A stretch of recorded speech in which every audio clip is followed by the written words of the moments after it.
Hi guys, I said I'd give you a quick look around one of my trade cars just to give you an idea of what you can expect from these things. I bought this 2007 Toyota Prius sight unseen during the week last week. It's my first time to get a look at it in the daylight today. Generally I'm very happy with it. I've never had a Prius before. I'm just having a quick look around this one.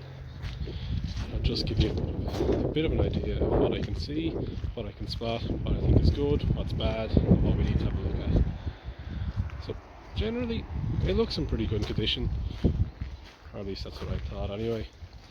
And the driver's rear door is actually a little hard to see, but there is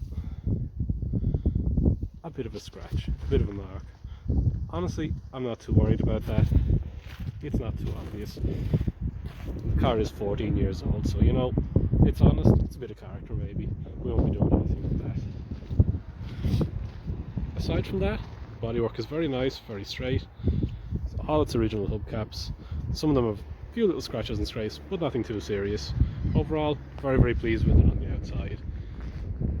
I'll give it a wash and a clean soon, a little bit of tyre shine, just have it looking smart. And we might just move on to a quick look around the inside and see what we've got in there. So again, on the inside, for a car picked up to the trade, I have to say, very clean. You don't usually see stuff this clean, particularly from trade sellers. It doesn't even need to be hoovered, it's absolutely spotless, which is a really nice, refreshing change for me. As I said, never had one of these Priuses before, so it's all, maybe you have, I think it's a little bit interesting. So, got some really cool extras. It's got two key fobs, which again, trade car, don't usually get that. It has got a push button start, and if you sit into it, it's got a really big infotainment screen. For a car of its age, I've never seen something quite that big. I think if you're careful, you've got your radio stations, and you can also get some sort of info on the hybrid system, different things like that.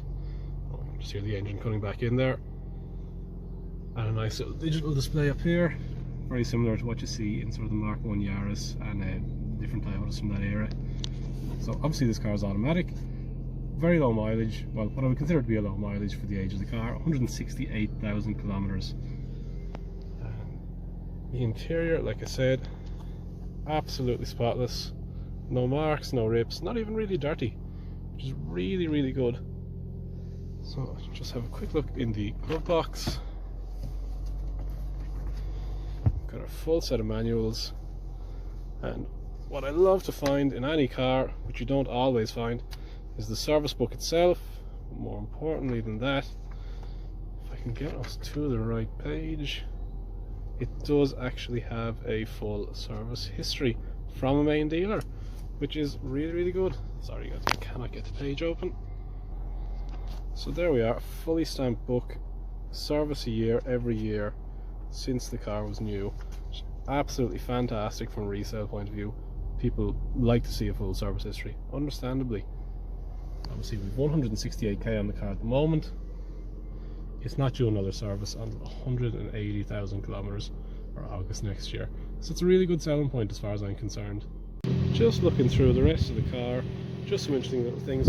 Quite a lot of controls on the multifunction steering wheel, and it has got cruise control, which is always quite nice. A lot of functions on the driver's door. A little bit of wear there and some cleaning to do, or some like makeup marks or something like that. But we can clean those up. Shouldn't be a big deal. And just the rear seats. Again, absolutely spotless. Really pleased with that. It's not always that good, so that's something. Quite happy. It's less work for me to do. And again, just into the boot.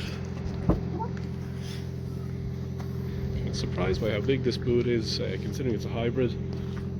It's original Toyota first aid kit. The roller blind is still here, and it still works. So super stuff, guys. Couldn't really ask for much more than that from the car. And we're just going to do a little bit more digging into the mechanical situation of the car. Nothing too serious. You know, I think a lot of sort of buying trade cars, looking at trade cars, a lot of it is initial impressions. I think you'll find, you know, if it seems good, sorry about that, if it seems good on your initial check, usually, you know, you kind of know what to expect it. You know in your heart of hearts with these things, first impressions are actually everything I find. It's just cutting in and out. It is a hybrid, so it does, you know, it has its own ASG system, and it cuts in and out as it sees necessary with the battery charge. So obviously everything is nice and dry. No signs of any leaks or anything like that, which is always nice. The fluid levels look good, brake fluid looks nice and clean, which is I think a good example of a main dealer history, something that often gets overlooked in independence. Screen wash is full.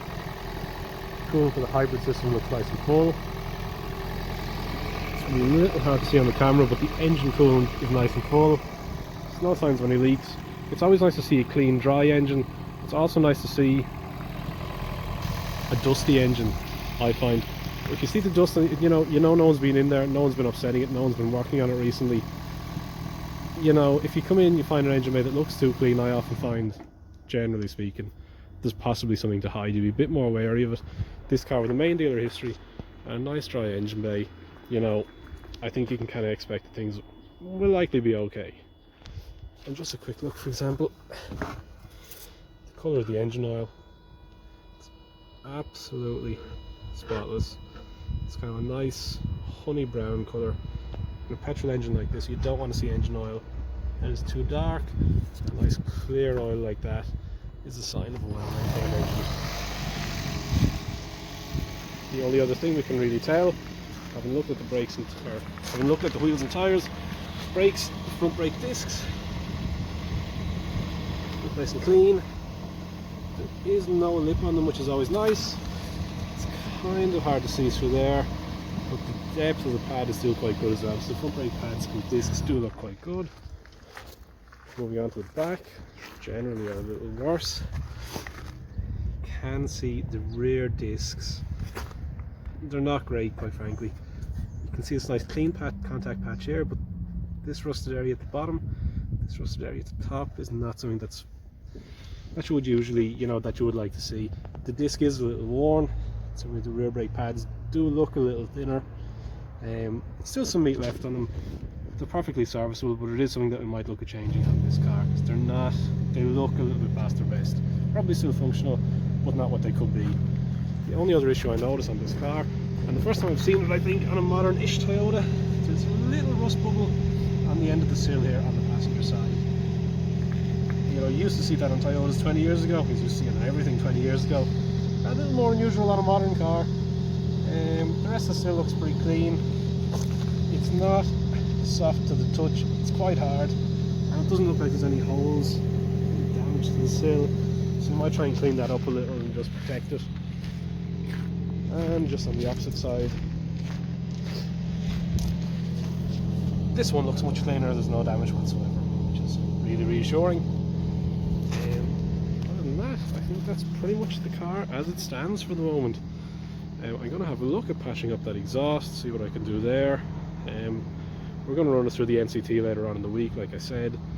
We'll see how the rear brakes get on. It's not due a service, we won't be servicing it. I'm just going to go through it a bit more now. If there's anything I find, I'll add it to the video, and then I'm just going to give it a quick wash and a clean to have it looking smart, and I'll try and add some details of that. So I was having a little bit of a listen for that exhaust blow that you could hear earlier on. I took the rear wheel off. As you can see, it's safety first, so I'm using the jack from the car, because I'm too lazy to get my jack from the shed. Got a cavity block in case the jack lets go, and in case the cavity block and the jack let go, I've got the wheel underneath the hub. So if that goes, basically the bank will pay out of my mortgage, my fiance will be very, very happy, and I'll be dead. Also using this very expensive mat, it's a My Little Pony scooter box, and I'll just see if I can show you that connection now.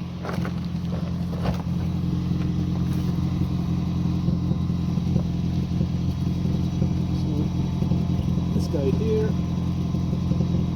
is where the blow noise is coming from, so I'm just going to seal it up, open it up, seal it up with some Boom Gum exhaust paste, and stick it back together and see what it sounds like. So I'll let you know very, very soon.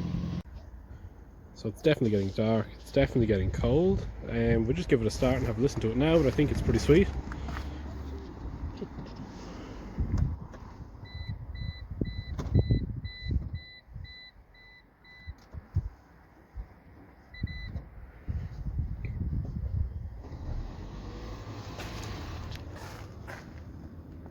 God's sake.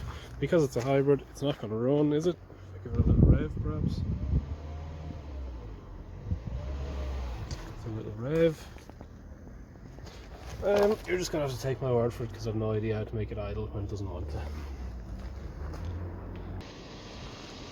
Actually I do. I just turn on loads of consumers like the heated front and rear windows, aircon, stuff like that. Running.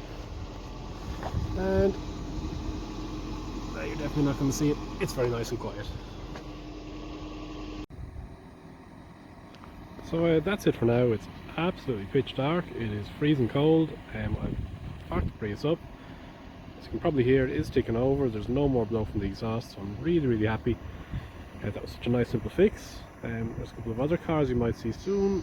A Land Rover Freelander 2 2007 and a Suzuki Grand Vitara 2006.